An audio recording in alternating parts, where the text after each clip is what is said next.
Hadad Adat Hashem. Vayar Balak ben Sipor.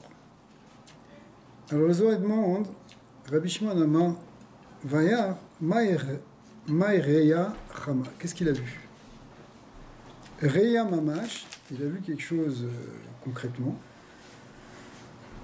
Mais quand on dit concrètement, c'est pas ça, parce qu'une Reya, c'est plus à un niveau rouhani normalement. Chama bemashkufa de chokhmata. Il a vu par une espèce de fenêtre spirituelle qui était due à la magie, puisque lui, il avait toutes sortes de chokhmot ritzoniot.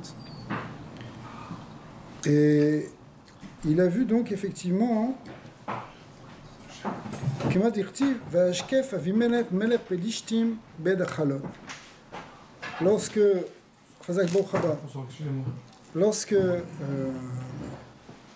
Yitzhak Avinu était avec Rivka chez Avimelech, dans Eretz Pelishtim,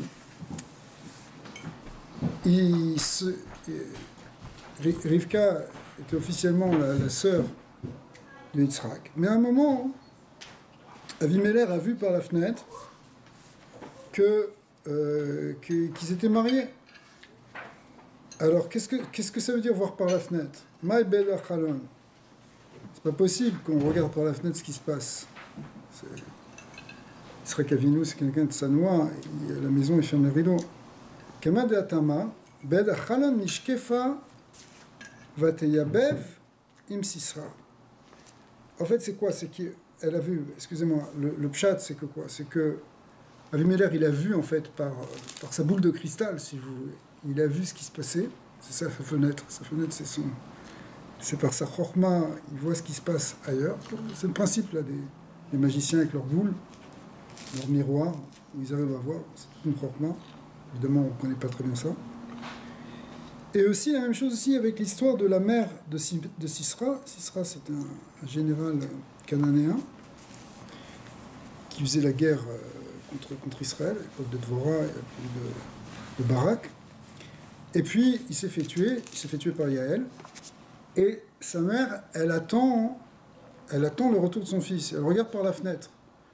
Mais qu'est-ce que tu vas voir par la fenêtre? Qu'est-ce que tu peux voir par la fenêtre? Tu vas voir juste le bout de la rue. Alors, elle regarde par la fenêtre. En fait, c'est aussi, le Zohar dit ici, qu'elle regarde par cette... elle aussi, c'était une magicienne, une sorcière qui pouvait savoir ce qui se passait à distance. Dachalon de Chokhmata, c'est donc effectivement une fenêtre qui est au niveau de la Chokhma, mais de la Chokhma chissonite, c'est écrit. Des nave shuleon de Kochavia, et ça correspond à une Chokhma qui utilise des données astronomiques, notamment ce qu'on appelle ici la queue de la comète, mais honnêtement, je ne peux pas vous en dire plus. C'est-à-dire, en fait, il faut comprendre qu'à l'époque antique, et jusqu'il y a encore quelques centaines d'années, il y avait beaucoup de chokhmot, qui étaient l'équivalent de la physique et des mathématiques aujourd'hui. C'était l'astrologie, c'était l'alchimie, c'était des sciences qui étaient même parfois complètement attachées à la sitracha, comme la sorcellerie ou la divination. On va voir que justement, Balak, comme Bilam, c'était deux sortes de sorciers qui étaient un peu différents, mais qui utilisaient justement ces forces inférieures. Et le message qu'on va voir, entre autres, c'est que la force de la Torah, finalement, nous protège de toute cette ritzonut. Donc ce sont des fenêtres de Chokhma. Mais il y a un chalon, il y a une fenêtre. Même chez Kol HaChokhma Chitzoniut Bo Shora Veu Chalon Aikari chez la Nukva de Teoma Rabba. C'est une fenêtre qu'on appelle Nukva de Teoma Rabba, l'orifice du grand abîme. C'est en fait un corps de Sitra Acharin qui permet d'avoir accès à toute cette forme de connaissance divinatoire et autres. Et c'est avec ça que Balak il a vu ce qu'il devait voir. Ufacha, Vayar Balak, donc effectivement on comprend maintenant ce qui est marqué, Vayar Balak, Bechormata Dile, il a vu avec cette Chorma, il avait ses Asagot. On l'appelait Ben Sipor, Kama de Amrou, comme il est écrit, comme il a été dit, Ben Sipor, les Chachamim ils ont dit, dans le Zohar, entre autres,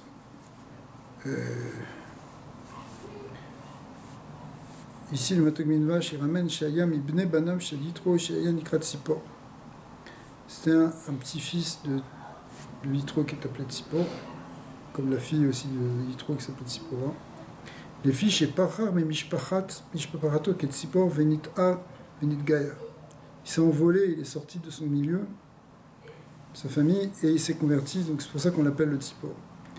Ça, c'est un pirouche qui est donné plus loin dans le Zohar. Aval, mais ici, on va donner un autre pirouche. C'est quoi hein? Ben Sipor Mamash. Il était le fils de l'oiseau Mamash. Pourquoi De'ach Rashoy Avu Bechama Zinin De'aoud Sipor. Parce que il faisait une magie de toutes sortes avec un Tzipor. Vekol Asakav Aya Imota Tzipor. Et tout ce qu'il faisait, c'était avec ce Tzipor. Dainu Natit Tzipor. Mais Chash Kesh Be Esiva. Qu'est-ce qu'il faisait? Il le faisait en fait.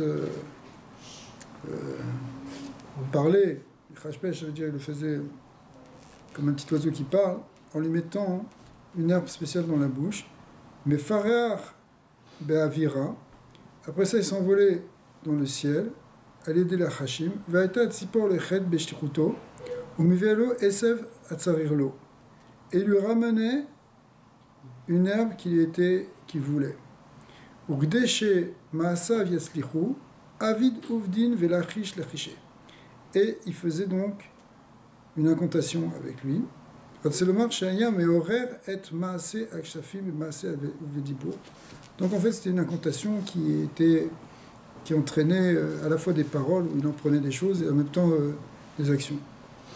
Il se passait quelque chose. Veout Tzipor avait hâté, ce Tzipor il revenait, Veout Isbab et Poumé, Metzav Tsefa Kame. Et maintenant quand il revenait avec cette herbe-là, il se mettait à parler. Veille Bechlouv Rad, et il le faisait rentrer dans un chilouv, c'est quoi un kalouv? C'est en fait c'est un endroit où on met les oiseaux. Cage. Une cage à oiseaux, exactement. Au Mekater, c'est un louve en fait. Mekater Ketarin Kame, il faisait des ketorettes devant lui, il faisait brûler des encens devant cet oiseau. Veyu Odale Kamamilin, il faisait savoir des choses. Avid Harishu ou Metzav Tsefa Ofa, il faisait Maaseh Ksafim, donc il faisait de la magie, et il faisait donc des rituels de magie avec ses encens, etc. Et finalement, l'oiseau se mettait à parler, il était Metzav Tsefs.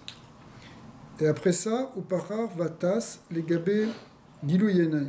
Ensuite, cet oiseau, il partait vers quelque chose qui s'appelle Gilou Yenaïm, le dévoilement des yeux. C'est en fait un malar. Il partait, cet oiseau, chez le malar qui s'appelait Aza. Aza, c'est comme Gaza. C'est un oiseau qui est... c'est un malar, c'est un ange déchu. C'est un malar qui est descendu dans les premières générations, Adam Rishon, et ce malar-là, on sait que c'est lui qui a enseigné, Aza et Azakel, ils ont enseigné toutes ces sciences aux hommes. Veodale, il faisait savoir à Balak, à l'aider à Tzipor, Kama Yediot. Veyuate, et le Tzipor, donc, il apprenait à l'oiseau, l'oiseau il revenait voir Balak et lui disait ce qu'il avait entendu de cet ange. Vekol Miloi Beaoud Tzipor Avou, et toutes ces paroles, elles étaient dans la bouche de ce Tzipor. Donc bon, c'est des histoires pour l'instant, mais voilà, il avait des techniques, ce Balak. Yom Achad Avad Ovodai. Un jour, cet oiseau, il a fait, ou Tzipor, ou Balak, il a fait avec cet oiseau ce qu'il voulait faire. En fait, c'était pour savoir ce qui se passait avec Israël et ce qu'il en était. Venati la Tzipor ou Parar Veazil, donc il a pris cet oiseau, il est parti, Veitake Veloata. Mais il n'est pas revenu l'oiseau. Alors, parce que le pirouche, c'est que les forces du mal, les forces de Chitzoniut, elles savaient la Ma'ala d'Israël. Velo ayu rotzim le'ashiv lo tshuva, elles ne voulaient pas lui répondre. La reine nitakva à Tzipor, c'est pour ça que le Tzipor, il est resté. Ave mitztaer benafshe, donc Balak, ça l'angoissait, ad de ata, jusqu'à ce que finalement il est revenu, cet oiseau, et pour lui donner une réponse sur ce qui concernait Israël. Chama chad shaluva de esha de tas abatre ve okid gatfoy. Il a vu qu'il y avait une flamme qui le suivait et qui brûlait ses ailes. Et ça veut dire qu'il va perdre cette force de voler. Et ça veut dire, et en plus les ailes représentent ici le côté extérieur, donc c'est les kochot achitzonim qui vont se faire brûler dans cette histoire. Et il n'y avait rien, et c'était un signe que rien ne peut toucher Israël. Keden chama madechama, et c'est là qu'il a compris. Alors c'est ça en fait, ici le pshat du Zohar, de dire qu'il a vu Balak et il a eu peur. Ce qu'il a vu, c'est tout ceci pour, il a vu cet oiseau, c'est-à-dire qu'il a vu un siman de la fin du Kohar des Chitzonim, ou en tout cas que ces forces extérieures, ces forces négatives, elles ne peuvent pas affecter Israël. Et au contraire, elles vont se détruire. Mashme Daoud Sipor, comment il s'appelle ce Sipor? Il s'appelle Yidoua. Donc c'était toute une pratique magique qui s'appelait Yidoua. Voilà. On en parle dans la Gemara et même dans les Lachot, le Rambam, il ramène aussi ce Inyan-là comme un rituel qu'on faisait avec cet oiseau. Tu sais, même dans les hein, ça fait penser, tu sais, une fois je disais ça, après j'ai pensé, les vieilles images là qu'on représente des sorciers dans leurs trucs, leurs tavernes, il y a toujours un hibou derrière. T'as déjà vu ce truc-là, le hibou? Ouais. Ouais, c'est ça. Tu sais, les magiciens, toujours, ils ont un hibou dans les images. Alors, pourquoi quel rapport avec les hiboux? Apparemment, les oiseaux sont utilisés dans la magie pour faire justement de la divination. Ve kolinun des meshamche ve yade les shamsha beut sipor. Toute personne qui sait utiliser ce sipor, lo yadin charasho kamad deave yada Balak. Eh bien, personne n'atteint la connaissance qu'avait Balak. C'est-à-dire que Balak, c'était vraiment le plus grand sorcier. C'est pour ça qu'on l'appelle Ben Sipor. Parce qu'il connaissait toute cette avoda, cette forme d'avoda zara, qui en fait, c'est pas de l'avoda zara réellement, c'est à la fois du kishou, c'est du lachash. Ouais. C'est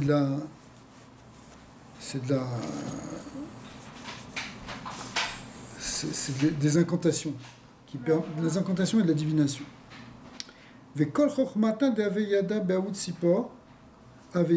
toute cette connaissance qu'il avait, il l'avait par ce système de cet oiseau. Comment il faisait? Gachin Kame, il se prosternait quelque part devant lui, comme un pauvre, il s'abaissait devant cet oiseau. Vekatit Ketarta, il faisait brûler des ktorettes. Chafereche Vegachin, il se couvrait la tête et il se pliait.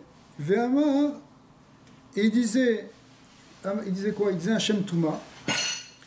Iyu Amar Ha'am, et c'est ça qu'il dit Amar Ha'am Balak Amar Mipne Ha'am Shiulashon Bizayon Lomar She'em Am Be'alma. Il a parlé d'Israël, je pense.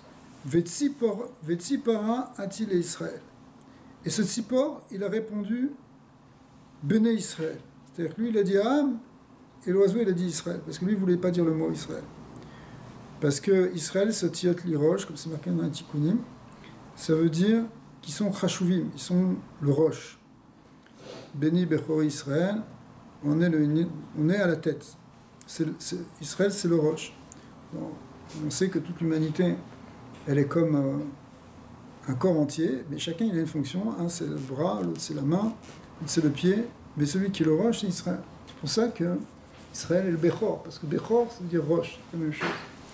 L'aîné, c'est le chef, c'est le roche. Donc,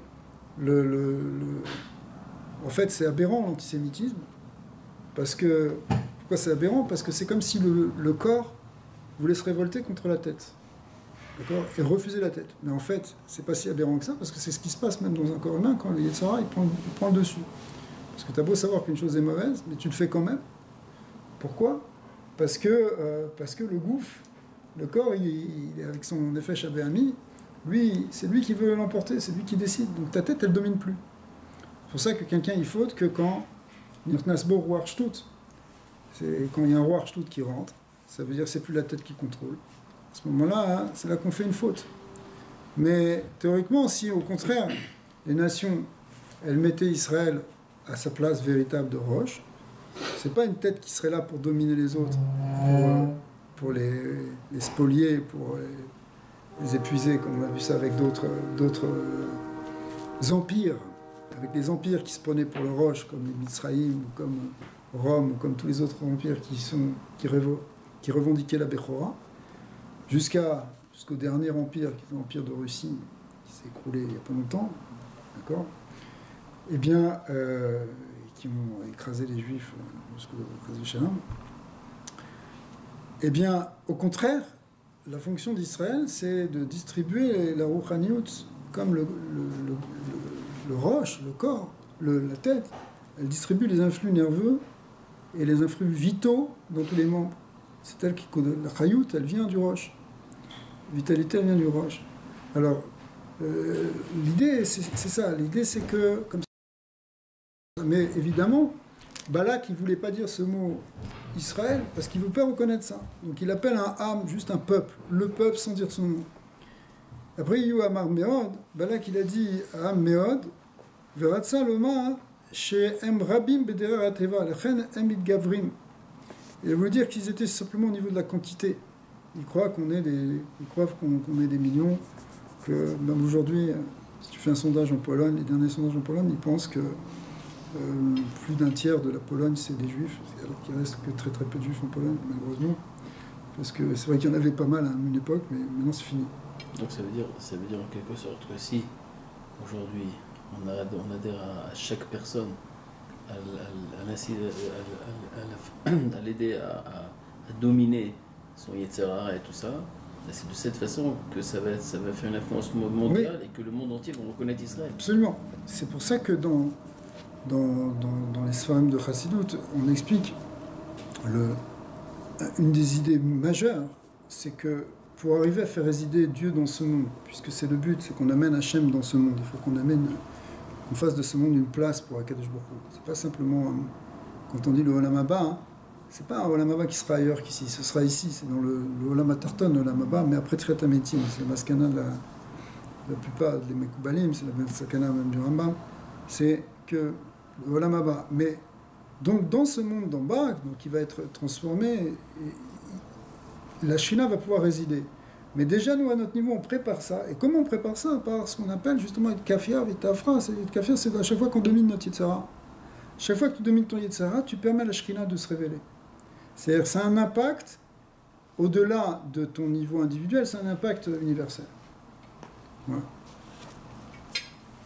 Alors, Vetsipura Aterav, donc Balak il parlait d'Israël en disant Méod, c'est-à-dire c'est au niveau de la quantité, du quantitatif, qui sont nombreux, ils pullulent comme il est, etc., comme il avait fait Paro. Mais l'oiseau, il a dit non, Rav, il a dit ils sont grands. Grand, ça veut dire c'est au niveau de la échoute, de la qualité. Il y a la quantité et la qualité. La kamout, et les deux sont importants. Mais quand tu te places simplement du point de vue de la quantité, le quantitatif, il est dans le pôle quantitatif, c'est quelque chose de négatif. C'est que de la quantité sans qualité. Alors que si tu te places dans le niveau de la qualité, hein, de la échoute, au contraire, ça donne toute la valeur. Et le Hémed, c'est qu'Israël, on dit qu'on est nombreux, etc., mais dans toutes les brachot, mais on est nombreux, c'est pas un niveau quantitatif réellement. c'est au niveau qualitatif. C'est-à-dire que c'est la hashpa de cette spécificité d'Israël, elle se fait au niveau de la qualité, ce qui peut influencer grandement le monde. D'accord ? Aujourd'hui, là, les dernières statistiques qui sont sorties, on parle de moins de 15 millions de juifs, sur presque 8 milliards maintenant de gens. Donc c'est pas au niveau quantitatif que ça se joue au niveau qualitatif. Mais quand on veut nous réduire, on nous voit comme de la quantité. C'est pour ça que les nazis, qu'est-ce qu'ils faisaient ? Ils marquaient des numéros. Ils ont voulu nous faire descendre au niveau du pur quantitatif, comme des animaux qui sont marqués par un code barre de nos jours, c'est-à-dire en fait un numéro. Et on est réduit complètement au niveau du gouffre, au niveau de la quantité. On oublie la qualité. Et c'est ce que voulait faire aussi Balak. C'est pour ça que quand il a parlé d'Israël, il a employé le mot méod, qui veut dire beaucoup au sens nombreux. Et l'oiseau qui finalement rapportait une parole d'en haut, eh bien, il a dit rav, il a dit grand, c'est-à-dire au niveau de la qualité. Ils sont grands en réalité parce que grand, ça veut dire rav, ça veut dire grand, et ça veut dire aussi maître. Ça veut dire celui qui amène la valeur. D'accord ? Ça veut dire aussi beaucoup, mais la différence entre rav et méod, c'est que c'est beaucoup au niveau, en fait, de la qualité. Al-Shum Rav, il a un d'Azilbeo. Et en fait, ça fait référence au grand Rav qui est parmi eux. Le grand maître, c'est Akadosh Baruch Hu. Parce qu'effectivement, Akadosh Baruch Hu, c'est l'essence même de tout ce qui existe. Donc, et il est parmi Israël. Parce qu'Israël, il y a le nom de quel dedans. Hachem est avec nous. Et c'est ça qu'a répondu l'oiseau. Et ils gagnent leur victoire, tout ce qui est les victoires qu'ils avaient gagnées avant, donc les guerres contre Siron et contre Arad. Et en fait, c'était des guerres qui venaient parce qu'Akadosh Baruch Hu, Oler Bekirbam, Akadosh Baruch Hu va parmi eux. C'est effectivement ça, c'est ça la puissance d'Israël. La puissance d'Israël, c'est la force divine. C'est ça qui fait qu'on gagne. Après, ça se manifeste aussi dans le monde physique et dans le monde de la quantité. On a besoin aussi d'une armée forte, on a besoin de gens forts, mais c'est parce que ça part d'abord de ce pôle de la qualité, de ce pôle de l'essence, qui est en fait la force divine qui descend et après il se manifeste dans le concret. Shivim Zimnim Tsefsafu Daveda. Et 70 fois, et Balak ils se sont répondus, Balak et le Tzipor, qui connaissaient Krochmazou ou Bechinat ou Bechidut Veremazin. Pourquoi ? Parce qu'en fait, c'est une manière, c'est des codes, la manière dont ils parlent. Mais c'est intéressant que le Zohar te dit 70, parce qu'on retrouve la notion de 70 nations. C'est-à-dire que aussi, c'était effectivement Balak.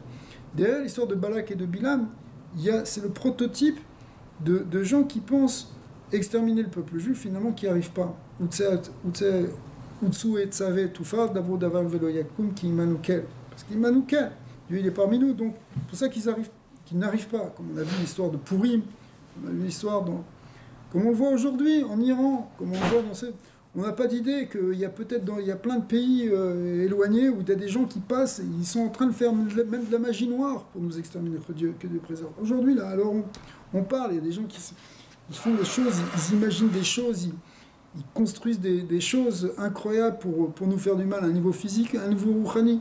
Il y a même certaines choses où on ne le voit pas, on ne s'en rend même pas compte, comme dans l'histoire de Balak et de Bilam. Toute cette histoire-là, le clan Israël n'est peut-être même pas au courant de ce qui se passe.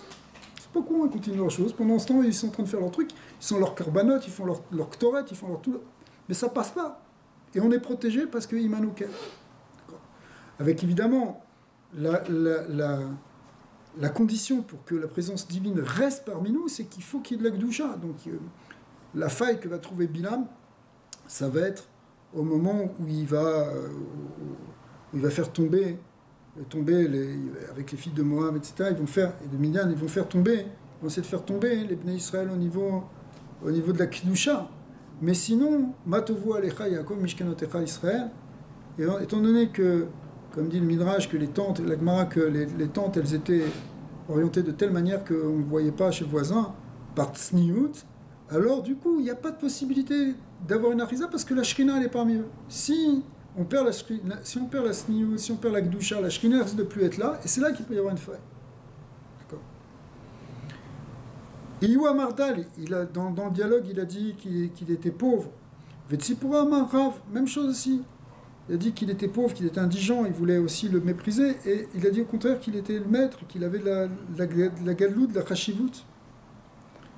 Kedin Dachil, à ce moment-là, après tout ce dialogue, ces 70 échanges qu'il avait avec cet oiseau, il a commencé à trembler, il a eu peur.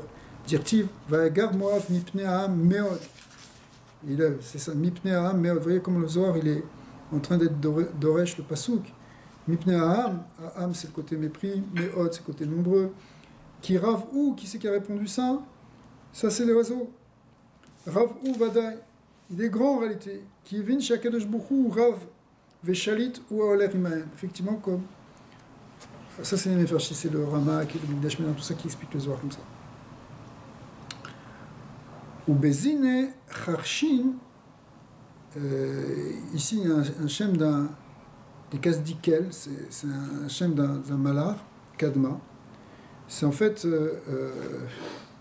c'est un vieux livre de magie qui existait dans l'Antiquité. Ouais.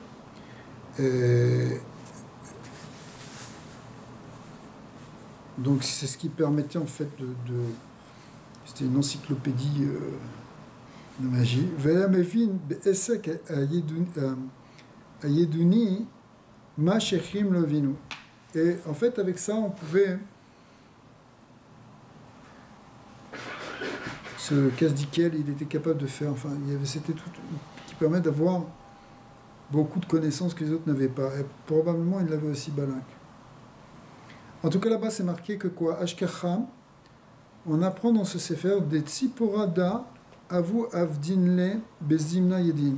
Que ce tzipor, il l'utilisait dans des temps précis. Parce que dans tout ce qui est divination, il y a des temps plus propices pour ça, ou nécromancie, tout ça, il y a des temps qui sont plus propices pour recevoir, pour activer ces forces de Touma. En fait, ça ne se faisait pas en un jour. Il fallait plusieurs jours pour arriver à faire fonctionner cet oiseau. Mais là, c'est pas le même oiseau que celui dont on a parlé a priori chez Balak, ou je ne sais pas pour l'instant, parce que on avait l'impression tout à l'heure que c'était un vrai oiseau. Mais maintenant, ce qui est marqué dans ce vieux Sefer de magie, c'est que c'était un oiseau qui était fait en métal.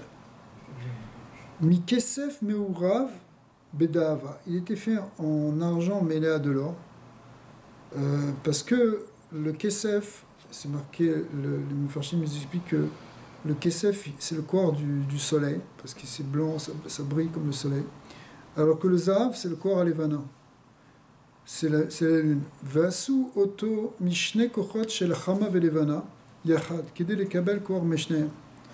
Donc c'était lié avec des forces d'astrologie, des forces de divination, qui permettaient de capter ces forces astrales.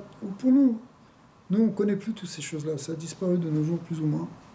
Plus ou moins, parce qu'il y a peut-être encore des gens qui connaissent ces choses-là dans certains pays. Mais, en tout cas, dans le monde occidental, on ne connaît pas du tout ça. C'était prendre des influences astrales pour pouvoir faire des péoulottes. D'accord ? Recha de Dahava, la tête était en or. Puma de Kesef, la bouche était en argent. Donc ça correspondait donc à la lune et au soleil, on a dit. Gatpoi minechochet, Klela meura mekaspa. Ses ailes, elles étaient en cuivre, qui est en fait l'obsolète de l'or qui est mélangé avec de l'argent. On le voit comme ça, le cuivre ici. Donc en fait, le cuivre il représente l'union de l'or et de l'argent. D'ailleurs, dans les Sphirot, dans la Gdusha, ça correspond à Chesed, Gvura, Tiferet, Kesef, c'est Chesed. Zav, c'est Gvura, parce que c'est côté un peu rouge, alors que le Kesef, c'est blanc. Et Nechoshet, c'est Tiferet. Et Barzel, c'est Malchut. Et comment ça s'appelle? Kochav Chai. Après certains, c'est Yesod. Il y a tout un lien entre les métaux et les sphirotes. Mais il y avait dans l'autre côté, dans ces sciences occultes, il y avait aussi une compréhension de l'utilisation magique des métaux. D'accord. Même quand on te parle de Tuval Caïn, qui était le premier qui a fait en fait utiliser les métaux, c'est lui qui a fait le début de la métallurgie, mais la métallurgie originelle, elle n'était pas que pour fabriquer des outils matériels. Ils utilisaient aussi dans des corrodes plus subtiles. Et ça, c'est le cas ici aussi de Balak. Goufa des Dahava. C'est un peu comme l'histoire du plomb. Du plomb pour enlever la NRA. Voilà, alors ça, c'est ça. Après, il reste quelques petits trucs aussi dans Kabbalah Tamassi et tout, des choses comme ça, où on utilise en fait les métaux, ou même si tu vois dans la Kabbalah Tamassi, c'est sûr qu'on ne fait pas, que c'est assourd, c'est Ramour, Méod, pas faire. Mais on a quelques svarim qui expliquent, par exemple, qu'il y a certaines choses, des schémas qui doivent être gravés sur une plaque d'or ou sur une plaque de cuivre, ou des choses comme ça pour faire tel péoulotte. C'est sûr qu'on ne les fait pas, mais on voit que l'utilisation des métaux, elle peut avoir un péoula. Oui, Ben il rapporte avec le Hay, voilà. avec SF. Mais on le voit aussi dans la Kedusha, que c'est pas pour rien que c'était pas simplement pour faire joli que le Aaron de Kodesh il était recouvert d'or à l'intérieur et à l'extérieur. Et pourquoi c'était de l'or, et pourquoi c'était du Kesef, pourquoi les Khatsot Serot Kesef. Chaque métal, il a une influence par rapport aux Kochot, les malins. Tout ce qu'il y a dans le Beth Amikdash, c'est Kenegen, toute la structure, la Ma'arechet des Séphirot, et ce qui permet d'être Metaken tous les Olamot, et de faire descendre le Shefa dans le monde. Donc, les métaux, ils ont une utilisation aussi dans la Kedusha, mais ils ont aussi une utilisation dans la Sitra Achra. Ouais. Alors... C'est pour ça qu'il utilisait le Malach Hazar, il dit ici qu'il était Béchal Chalet chez ouais, parce qu'il était enfermé dans la montagne, il a été enchaîné. Il a été enchaîné, effectivement, avec des chaînes de fer, dans la montagne obscure. Alors, je vais faire tout ça. Alors, Nikoudine des Notse Bekesef, ces plumes, elles étaient aussi faites avec des points, des petits bouts d'argent. Raglin de Dava, ses pieds étaient en or. Et Veshavim Bepuma, Leshon de Aoud Sipor Yidua. Effectivement, chez Shemo Bepia, Leshon Shel Sipor Anikra Yidua. Ou Beze Leshon Eita Medaberet, Beashpat Koar Kochavim, Vuradat Kocham le matin. Donc, il y avait une utilisation de ces forces qui permettait à cette bouche de parler. Tu as ces cafés donner un petit gâteau. Donne au gars, au cachet.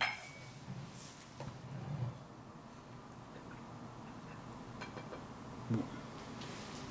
Alors, les Shavin Leout Sipora Bechalon Chad. Et on mettait cet oiseau à la fenêtre, là, comme le hibou qui est dans la lucarne du sorcier. Ou Patrine, Kavin, les Kabel Shimsha. Et alors, dans la journée, ils ouvraient pour qu'ils reçoivent pour le soleil, pour qu'il bronze un peu, et pour amener le kohar du soleil dans ce tzipor. Ou Bela et là, Patrine, Kavin et Siara, et on ouvrait la fenêtre la nuit pour qu'ils reçoivent la lumière de la lune et qui s'emplissent de la force lunaire. C'est incroyable, c'est tout. Ma Catherine, Tartin, Ve'avdin, Harashin. Après ça, on faisait des encens, ça faisait aussi de la magie. Vom'an, les Shimsha. Et après ça, le jour, il faisait des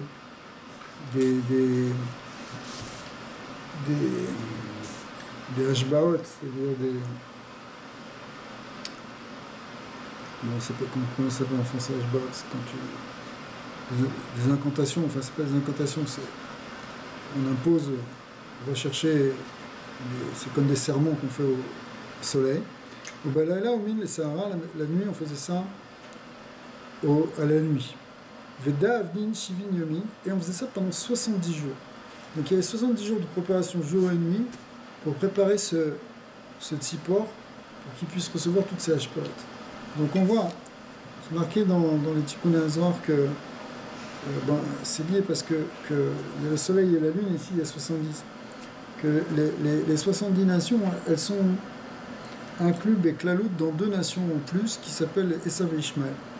Parce que Esav et Ishmael ne sont pas comptés dans les 70 nations, mais en même temps, c'est la Klalout des Shivimumot.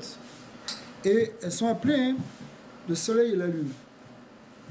Et d'ailleurs, c'est pour ça que Esav, il compte d'après le soleil, et Ishmael, il compte le temps d'après la lune. C'est un calendrier lunaire. Parce que le soleil et la lune sont la klalout en réalité de tout l'espace des Kochavim. D'ailleurs, 70 nations, elles sont 35 et 35. Comme on voit dans le Kiddush, qu'on fait d'abord 35 mots dans la première bracha, ensuite 35 mots dans la deuxième. Pourquoi? Parce que c'est Keneged 35 et 35, c'est comme le Yahin, qui fait 70, qui est en fait le corps du Yahin, qui est là pour être Mematek le din, annuler les Gvorot, correspondent pour empêcher, en fait, pour repousser tout le corps du din, parce que le Shabbat, il n'y a plus d'Achiza du din, il n'y a plus de Klippa, il n'y a plus, c'est uniquement la Gdusha, c'est uniquement la Shrina qui reçoit un Mitukadinim, et il n'y a plus d'influence du Montrol et des Shivimumot. C'est pour ça que Shabbat, c'est réservé, le Shabbat est réservé au Ham Israël, et Ad Kedekar, que la Gemara l'appelle que Goy chez Shabbat Rav Mita. Mais Goy chez Shabbat Rav Mita, c'est l'Avdavka, c'est une manière de dire que la Gdusha de Israël, elle correspond à la Gdusha du Shabbat. Mais là, on voit dans le Sitracha, au contraire, la force de ces 72, à la fois qui est symbolisée ici par les 70 jours, avec ces 2 forces qui sont le soleil et la lune, ça fait 72, qui sont comme les 72 nations. Comme c'est Keneged Shemayim Bet aussi. Donc il y avait ces 70 qui font 72.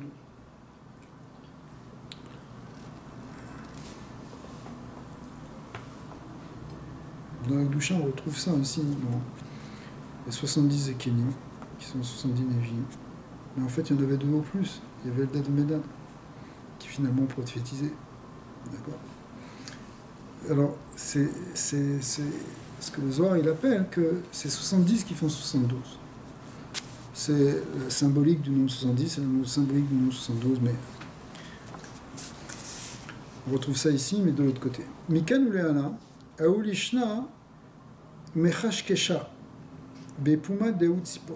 Après cela, alors après ces 70 jours de préparation avec le soleil et la nuit, finalement, la bouche de cet oiseau commençait à parler. On commençait à faire des incantations avec lui. Et Nagdin Leaou Lishana Bemachata de Dava. Comment on faisait? On lui mettait une aiguille en or dans la bouche. Vim Malela Ravan Migama. Et à ce moment-là, cette bouche elle se mettait à parler et dire des grandes choses par elle-même. Vechulo Aveyada Balak Betsiporda. Et tout ce que Balak il savait, c'était cet oiseau. Un drôle d'oiseau.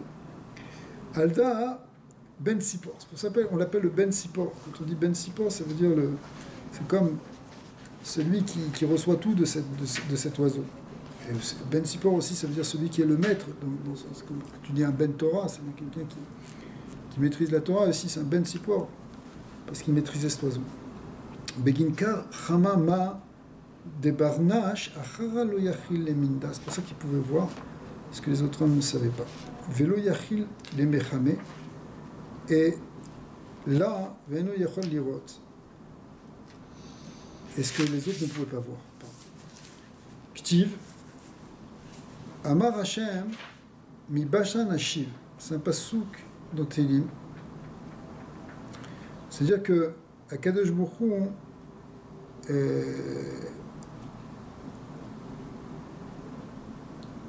finalement, il ramène, il fait revivre ceux qui ont été tués par les bêtes sauvages dans la forêt. C'est un passouk qui parle de ça dans Télim. Et Veze Shama Itlan les Shav'a Liba les Memnuta des Kuchavrichu. Il faut faire attention à la Emouna Bachem. Des Kol Miloi Mile Keshot ou Memnute Sagi. Parce que toutes ces paroles sont des paroles de Emet, paroles de la Torah et paroles d'Hachem. Et avec une grande Emouna. Ça signifie que c'est quelque chose de grand, hein, que chez Akadosh Baruch Hu, quand on dit qu'Akadosh Baruch Hu, il va ressusciter ceux qui ont été mangés par les bêtes sauvages, c'est presque pas compréhensible.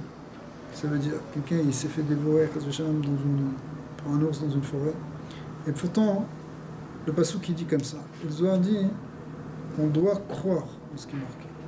Les Kevan des Milahama, parce que, étant donné qu'Hachem il a dit ça, que chez Yé le Hatid al-Yedé Nevim, Kulo itavit, tout ce que Dieu a dit par l'intermédiaire des prophètes qui va se passer dans le futur, mon machin, etc. Et Kulo itavit, tout va s'accomplir. Et c'est comme si c'était déjà fait. Parce que la parole d'Akadosh Baruch Hu et l'accomplissement de sa parole sont les mêmes choses. Donc à partir du moment où Dieu dit une chose, c'est déjà là. Seulement, Veda Barnage d'Achik Liba. Sauf que l'homme, il a le cœur qui est fermé et il n'arrive pas à voir loin. Et lui, il peut voir que des choses qui sont vraiment immédiates. Et donc, il ne peut pas imaginer quelque chose qui va se passer dans longtemps. Donc, ce passage que David Améler a dit dans sa vision prophétique, de voir les gens qui vont ressusciter, on n'arrive pas tellement à y croire, parce que, bon, c'est... Mais c'est un problème de Emouna. Parce que si on commence à regarder avec les yeux de Emouna et qu'on comprend que ce que dit Hachem, par l'intermédiaire des Nevim, c'est déjà là, alors c'est déjà là. Ve'ama, les Kama Shenin ou les Kama Zimnin, Ishtalim da de Yuka. Bon, tout ça, ça va se passer dans très longtemps, ce qu'a dit le Navi. Mais pour Akadosh Baruch Hu, donc l'homme il se dit, ouais, mais tout ça c'est pour dans combien de temps, être Tametim, c'est de l'utopie, ça viendra dans des milliers d'années, ou je sais pas. C'est pas vrai. D'abord, ça peut venir tout de suite, c'est pour ça que le Rambam il dit que c'est un riouf de croire que la Géoula elle peut venir maintenant, si on n'a pas la Emouna, si quelqu'un commence à dire, ouais, moi je crois dans Mashiach, mais Mashiach il va pas venir avant 1000 ans ou 200 ans, il est déjà qu'au faire Beikar. Pourquoi ? Parce que il faut que la tzipia pour la Yeshua, elle soit pour Archav. C'est maintenant qu'on doit désirer. Pas seulement désirer, mais on peut être sûr. Le Beth Amikdash, normalement, théoriquement, voilà, on Ta'anit, il est nitré cette année, et dimanche on doit jeûner, mais normalement notre émouna est que Bezat Hashem, non, on ne va pas jeûner. Beth Amikdash va être reconstruit. Ah, comment c'est possible, comment ça va se faire, on ne sait pas. Pas possible, il faut d'abord que ça avance un peu plus, il faut que Trump il fasse encore un peu plus avancer le process. Mais malgré tout, notre émouna, c'est que non, il n'y a pas de raison, c'est possible. Normalement, le 17 Tammuz, on va être au Beth Amikdash, on ne va pas jeûner, on va faire une simra avec Mashiach Tzidkenu et les tzadikim qui seront revenus. Ça fait partie de la émouna. Mais alors Bediavad, si on ne peut pas, on sera là, on va encore coincé dans ce coin-là pour jeûner, mais on doit espérer ça. Il ne faut pas dire, ouais, mais arrête tes bêtises. Non, c'est vraiment. Le Rambam, il n'est pas bête, il dit, c'est ça qu'il faut qu'on croit. D'accord ? Alors, l'homme, il dit, va voir les kamashinin, les kamazinin, ishtalemda, diyukar. C'est ce qui est marqué dans les prophètes, ça. On ne sera pas là pour le voir. Kikum chavravu. Rav va nous dire de kol almin malia yakira achi u miloy kefi godel kocho u memshalato she kol haolamot melim kvodo car em dvarav shem gdolim u mekuyamim. Mais en réalité, c'est pas vrai, les paroles elles sont grandes, elles sont aussi grandes que la grandeur qu'il y a dans la création, c'est-à-dire que ce que Dieu dit, il le fait. Est-ce qu'il a fait les planètes, il a fait par sa parole, il a fait les galaxies, et bien s'il a dit quelque chose par sa parole qu'il va y avoir ça, c'est là. s'est créé. Quand Dieu a dit Baruch Shema Vayaolam, dès qu'Hachem parle, la création est, il n'y a pas de séparation entre le corps et le poil pour Hachem, c'est seulement dans notre vision à nous.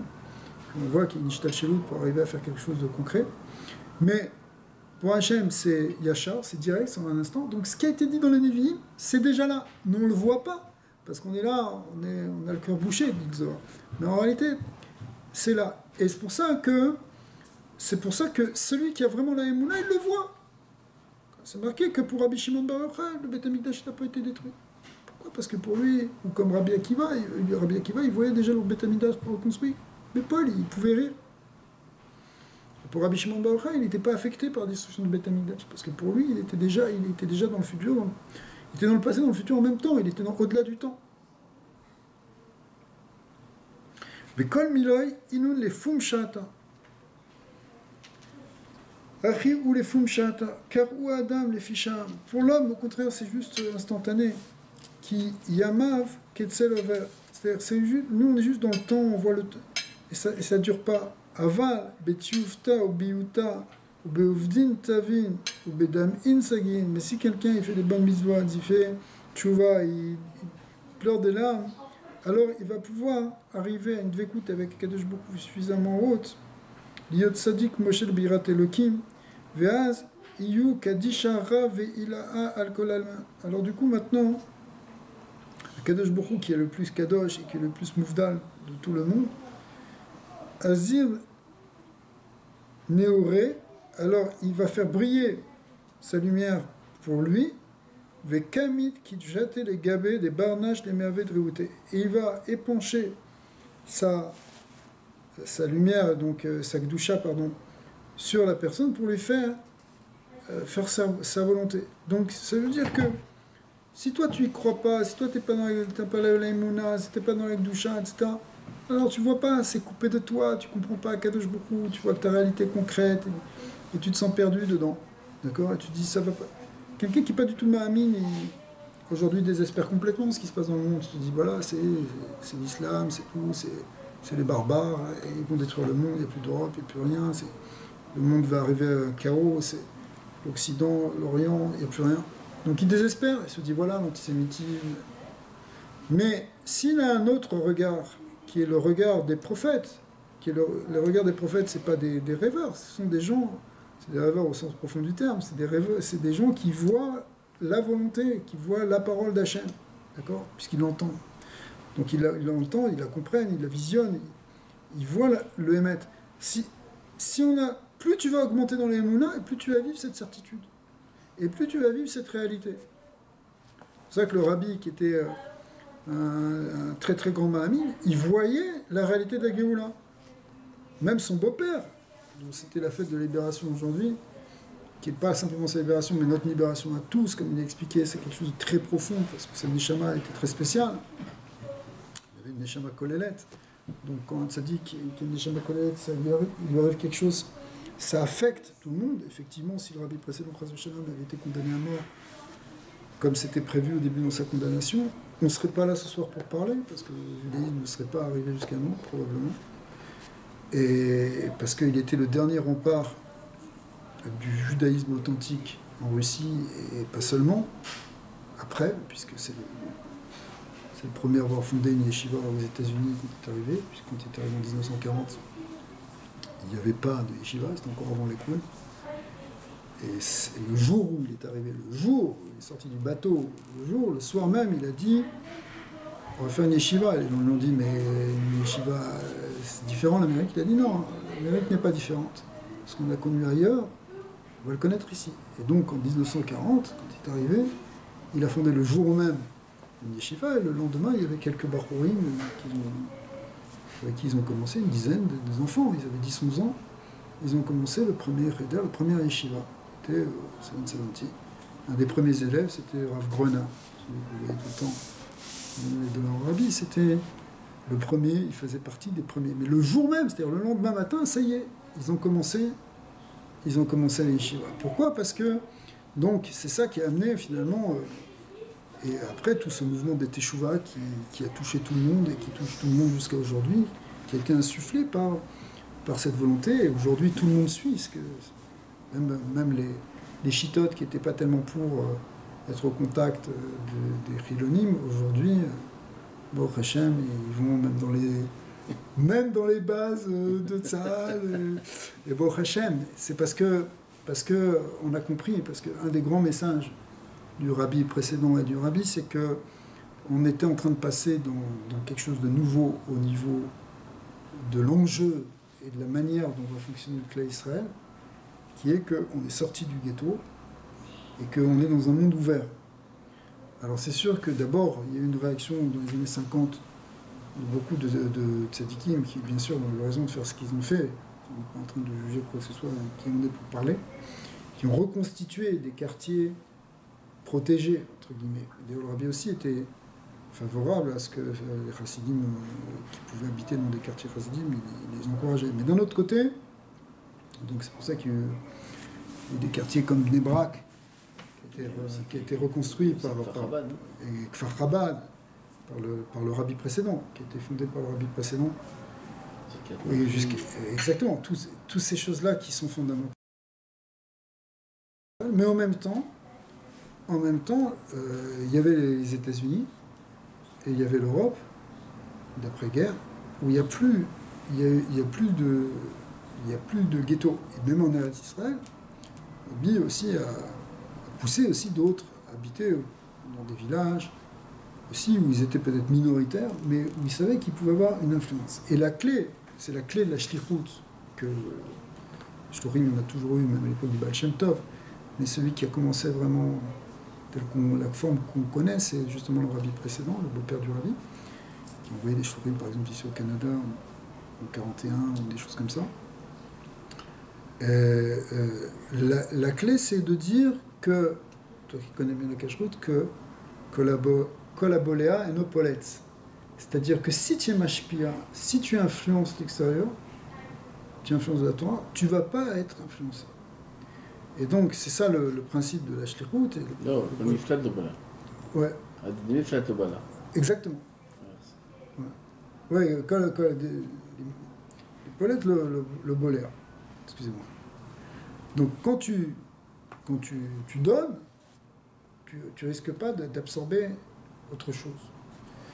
Donc c'est ça l'idée majeure. Alors le rabbi précédent, lui, il avait déjà cette vision de dire que on va passer dans un autre shlav, qui est le shlav de la Géoula. Le shlav de la Géoula, c'est justement ce moment où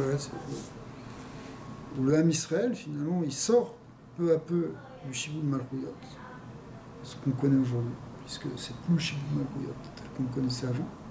Le Shibud Malchuyot tel qu'on connaissait avant, on était prisonnier dans des pays où on ne pouvait pas sortir, on était imposé, par exemple en Russie, on n'avait pas le droit d'habiter dans les 3/4 de la Russie, et il fallait payer des taxes, il fallait payer des choses, et se soumettre dans les pays arabes, la dimitude, où il fallait payer les tribus chaque année et se faire frapper, reconnaître la supériorité de l'islam.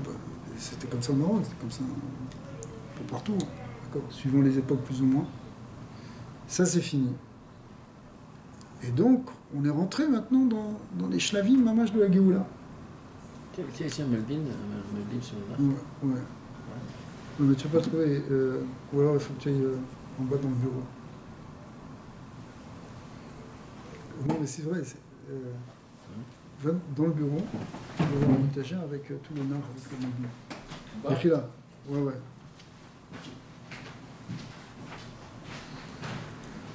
Donc voilà. Donc pourquoi on parlait de ça?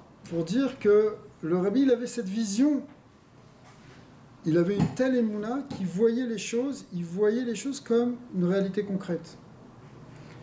Et c'est ça ce qu'on devrait être amené à faire. C'est intéressant que le Zohar, il ramène Amar Hashem, les Imna Deate, Zamin Kucha Brihu, les Ita'ara, Velit Ava, Mibashan, Kol Inun de Katlun Lon, Chayut Barad Verchlulon. Effectivement, Kadosh Baruch Hu va ramener tous ceux qui ont été dévorés par les bêtes sauvages. Et les bêtes sauvages, c'est aussi Marshemam, les nazis ou des gens comme ça. D'accord? Donc, à Kadosh Baruch Hu va les ramener.